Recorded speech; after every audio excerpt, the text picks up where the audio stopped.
Hello, we are gathered here together because Paul McCartney has released his first solo album for 10 years. That is an album without Wings, or indeed without any group. And I'm here to talk to Paul about it and one or two other McCartney things, which is very nice for me, and I hope it'll be nice for Paul.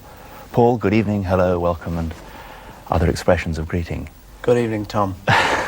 Why have you done a solo album at this stage of your career? I couldn't think of anything else to do, actually, Tim. No, seriously, folks. I mean, it's called McCartney 2, which implies to me that it's perhaps a follow-up to McCartney 1, and that was 10 years ago. Yeah. Is it a follow-up, or are you... Yeah, sort of, yeah. What happened was I originally just went into the studio to have a mess around, because I was fed up of formally making records, you know, going in and doing it all properly. I'd just made an album like that, and I wanted to just hire a machine, which I did. I hired a 16-track machine and just put a microphone into the back, so it's a very primitive way of doing it, and you bypass the mixing console. And I wanted to just go in for like about 2 weeks and just have a mess around, and definitely not do anything for a new album, and definitely not try and do anything properly, and definitely experiment with anything, you know, and just any little noise I wanted to do. This was going to be total freedom. And I ended up, I kind of enjoyed it so much that I ended up keeping the machine for about 6 weeks. And eventually when I played it to a couple of people, you know, just family and local people and stuff, they said, yeah, you know, take a couple of tracks off here and there and it should be your new album. So it's possible that it perhaps couldn't have ever got released. You might have failed with the experiment and just left it on a shelf somewhere. Yeah, but that was all it was for, really. It was just for... I've got a cassette machine in my car, and when I'm driving around, you know, I like to have kind of something playing. So I just thought the worst come to the worst. Actually, I'll just have a nice little funky bit of music for me to play in the car, you know, when there's a friend in the car and say, listen to this, you know. And just as a private little thing, you know, if it wasn't good enough to be released. So that was, like, half of the enjoyment was knowing it wasn't going to be released. But it was. Which it was, unfortunately. But you were also, therefore, the engineer, the producer, the artist, everything. Yeah. Do you find that if, for example, you're the engineer, that you perhaps feel that Paul McCartney, the engineer, has to be seen to be doing something on this record, so maybe on occasions you're giving more time to the technique and to the electronics than you are to the actual songs? No, well, see, if I'd have been doing it, if I'd have known in the end an album was going to come out where I would have on the credits engineered, written, produced and so on and so by, then I would have probably got worried by those things and thought, well, you know. In fact, at one time I was thinking of including a little apology to all real engineers and real drummers and real guitar players. But as I say, it was just a loon for me. So it didn't even occur to me I was engineering it. I just had a machine. And the 16-track machine was like a glorified cassette recorder, but it's a professional machine. Microphone right into the back of it. And then I would record, let's say, a drum kit. And I'd just listen to it back. And if I didn't like it, I'd just move the microphone. Because I didn't have all the technical EQs and echoes and all the gimmicks. So I just had to move the mic. So it wasn't exactly engineering, you know. Yeah. It was more like moving mics, really. Do you think that song-wise it, in fact, causes a great departure for you? Because to the totally uninitiated, they would say, well, it still sounds like Paul McCartney and a rock group. I mean, do you think, in fact, that artistically, in the end, it's in fact made much difference? I don't know, really. I'm probably not the person to ask about that. In my opinion, yeah, I think there is something different about it. We had some other recordings that we were working on. Actually, it was the live version of Coming Up, and the solo version is off this. And we were working with an engineer, and he listened. We'd been working on mixing the live one. We'd been working on it for half an hour or so. And then I said, wait a minute, I'll just play you this other one. And he got a totally different feeling off the solo one to the live one. Yeah. The live one sounded like stuff you might expect. The solo thing, I think there's just a lot of things I wouldn't have done, a lot of raw edges, a lot of silly sounds that I just did for my own amusement, that normally I might think, well, you know, that's just a bit of a goof and we'll straighten this all up later. So I think there is something different about it. I mean, I wouldn't fight or argue the point, but for me there's probably something a little bit different. But most of the numbers, you've been quoted as saying, in fact, were almost made up as you went along, and only perhaps Waterfalls, that was the only one which was actually a song before you went to record it. Yeah, that's true. Whereas with, say, the last Wings album, that wasn't true. You would have gone in with most of the songs ready. Yeah. Well, that was, as I say, that's true. That's why I did it this way, because I would just turn up in the morning, bang a couple of drums, because I knew I felt like banging a couple of drums. But I didn't know where I was going to go from there. Do you, in fact, as a songwriter of both words and music, regard one side as more important than the other? Which comes first? No, I think they're both as important as each other. Myself, I don't really feel like a lyricist, but I think at certain times I've done some good words. I feel easier with music. It's just the way I am, you know. Yeah.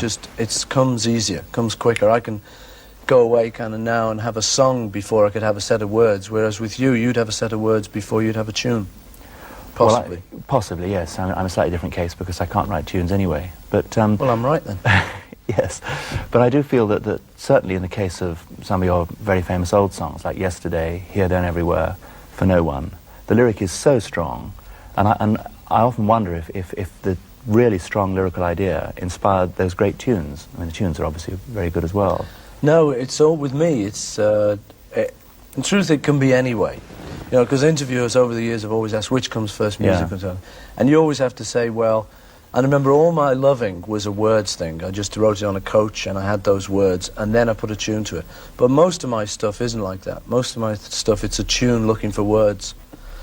And do you think on a song like, say, Band on the Run, you might have missed out on a standard, if that matters, simply because the words are fairly obscure and aren't instantly accessible? Well, you know, but I don't know really. I mean, I don't write for that really. I just sort of comes into my head and stuff, and if it pleases me. I mean, you're talking about this album saying there's not a lot of stuff that's very good lyrics. So you've got one or two. No, but there are one or two that stick out for you. So some of the ones like you won't like or may not like. I mean, there's a song there called Nobody Knows, which there's no way you could look at it as a set of lyrics and think that is strong lyrics. Because but for me, actually, the 12-bar boogie, really, isn't it? Yeah, but still, for me, I like the words on that. I mean, they're very simple. A lot of them have been done before. They don't actually say an awful lot, except they say nobody knows.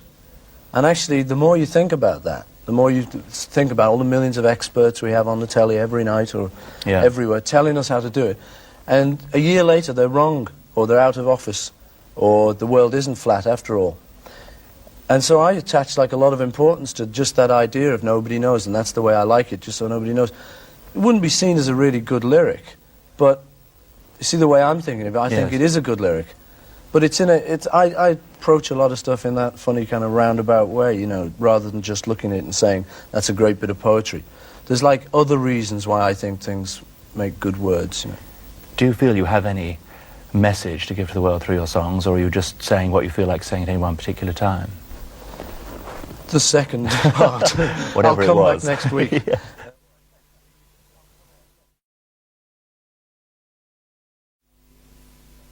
Do you think there's any significance in the fact that most people will probably say, and already are saying, that Waterfalls is the best song on the album, in fact one of the best songs you've done for a long time? Do you think that possibly, purely from a song point of view, that it is best to have the song before you start recording? Yeah, it may be, actually. As I say, you know, this wasn't intended to be an album. I have a feeling now that, like, there's some interesting things on it. Certainly people haven't come up to me and said, oh, you can tell. That's the only... I mean, if in a way, I don't need to tell you that. You know, I could say, yeah, I wrote them all, and actually Tony Brabham engineered it all. It's all been done professionally. But it could be right. Could be. It's definitely the way I've always done it. But this was purposely to get things off my chest doing this album. You know, I really felt as though I was just going to be bored if I just walked into another studio, the same old thing again, and wrote some songs. It was just something I had to do. I mean, one of these days is sort of talking about, if I can move to one of these days swiftly, that's talking about one of these days when my feet are on the ground. Well, that's something everybody can instantly relate to use an overused phrase. But, and of course, two or three of them, two in fact, are instrumentals anyway, so they have no lyrical content at all. One of them nearly did have some lyrics. Which one was that? This one called Frozen Jap. or in Japan it's called frozen Japanese. Now, is that, one has to ask this, is that in any way related to your slight problems in Japan? No, it was done beforehand. All of this stuff was done summer of '79. And then my Japanese holiday took place in 1980, beginning of 1980. And that is a bit unfortunate, that, because it will be seen by some people as to be a bit of a frozen Jap. But actually, it's a working title that stuck. When I did the tune, I was always imagining having sort of and all of that on it, you know, because this was in I was just doing this for my own insanity, you know, I wasn't thinking of it as a record. And I like doing all that, you know, that sort of funny Japanese singing.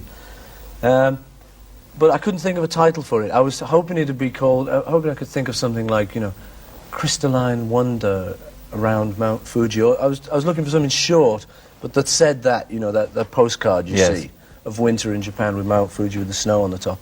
Snow-capped Fuji, you know, it might have been called, or something like that. I was looking for something pretty. But I couldn't think of anything, so to remind myself what it was all about, I just wrote down on the books frozen Jap, meaning, you know, frozen, that's the ice, and Jap, it's vaguely oriental.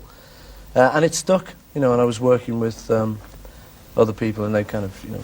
And you weren't tempted to change the title at the last minute? So, I wasn't going to change it, but it turned out that in Japan, the word Jap is, like, still thought of as being very derogatory. Although I think over here it's been diffused a lot. I think, like, the man who's got a clothes firm, who's a Japanese guy who calls himself Jap, they calls the clothes firm Jap. I think things like that have brought it, for me, a little bit more into line with Yank and Limey and Pom. You know, they're not as offensive as, like, Wop, and there are certain ones that are well offensive, Yid, you know, and those are the ones you don't use. And I think the Japanese think that Jap is still in that kind of thing. For me, it's becoming a borderline case, because of a lot of Japanese in the West, their own attitude to it. So anyway, out of not wanting to kind of do a snub to anybody who might be offended, in Japan we've called it frozen Japanese. This is a little bit timid, you know, but might as well. Rather than offend